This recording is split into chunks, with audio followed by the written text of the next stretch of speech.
Hi, I know what you must be thinking. Your first video on this nerd channel is about Canto Bight and Podracing? Well, yeah. It's mainly because I, like most people, didn't enjoy the Canto Bight sequence in The Last Jedi. It was slow, it didn't have the Star Wars adventure feel, and it also didn't do any favors for the new character Rose.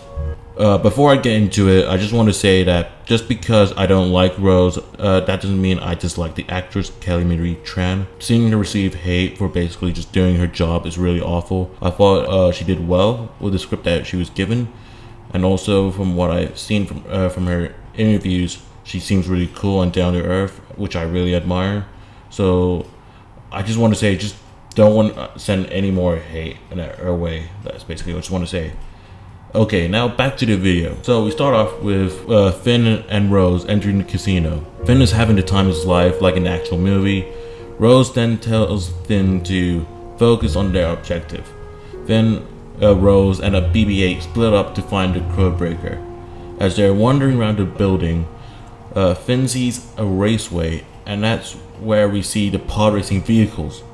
Finn watches the race, as we remember from episode 1, and we know pod racing is not a very safe sport, so we see a lot of these vehicles just crashing into each other, maybe even explosion. Finn assumes that they probably have like droids piloting the vehicles, so he's like cheering on, like, you know, like, yeah, go this dude or whatever. But when we see the winner of the race coming out of the pod and he's like taking off his helmet, it is revealed that the victor is really a child all along.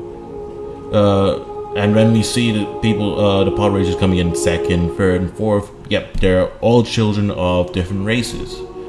And because Finn is stunned to see this, as he realizes that he was cheering on a race where children's lives were at risk. And now we go back to Rose. Rose finds the codebreaker that they were looking for. However, the codebreaker does not want to do anything with the resistance, as the Supreme Leader is extremely pissed off that his space station was destroyed, and the resistance is currently weak, so he doesn't want anything to do with it. It's basically a suicide mission for him. Meanwhile, BB-8 finds a guy who claims that he can help him.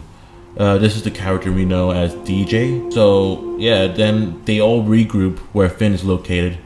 Rose is still skeptical that DJ is able to do the job that they require. Finn is still looking at the racetrack in shock. He sees the kid racers being abused by the people that are managing them. DJ gives an example of what type of work he has done, which is that he broke into the Canto Bight servers and was able to learn everything about the place, like how those kids in the raceway are actually being sold to the Empire so that they become Imperial pilots. This news hits Finn really hard, as it was mentioned in The Force Awakens he was taken as a kid, was forced to join the Empire. This is the moment where the rebellion finally becomes real to Finn. Finn wants to save the kids really badly. Rose wants to continue with the mission, but she knows that this isn't what her sister would have wanted, so she plans the whole rescue. I'm not sure how the rescue will be done, but I would imagine that DJ and BB-8 would steal a ship instead of those horses we got in the movie. We have pod racers, and they're like Tokyo drifting in the streets of Canto Bight. Everyone gets rescued.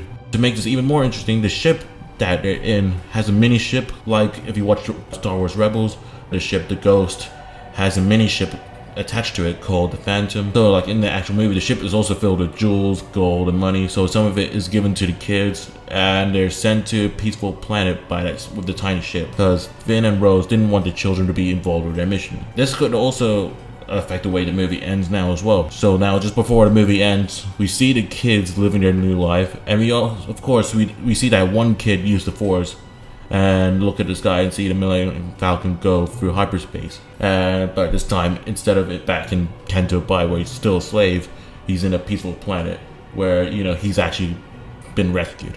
And that is it. I feel like this route, the scene would have been a lot more fun to watch. The purpose of the original scene was to help Finn elevate his character so that he would stay and help with the resistance, and so that he doesn't focus too much on his whole goal of trying finding Ray. But not many people understood that was what Rian Johnson was going for. But with this, I think it's a lot easier to get. And also by having Rose plan out the rescue operation, this also gives her a serious character boost. And also it makes her a lot more badass. Because with the Canto Bight sequence, that's where a lot of the hate came from. And also the ending where she crashes into Finn. By making her a bit more of a badass, she would be a lot more interesting. A lot more people would be more invested in the character. Okay, so that is it. Thanks for watching. If you thought my idea was cool, please give it a like. Or if you thought like I could have done something else with the story, yeah, just comment below. I would love to hear what you guys would have to say. Thanks for watching, and please sure to subscribe to see more content like this. And see ya.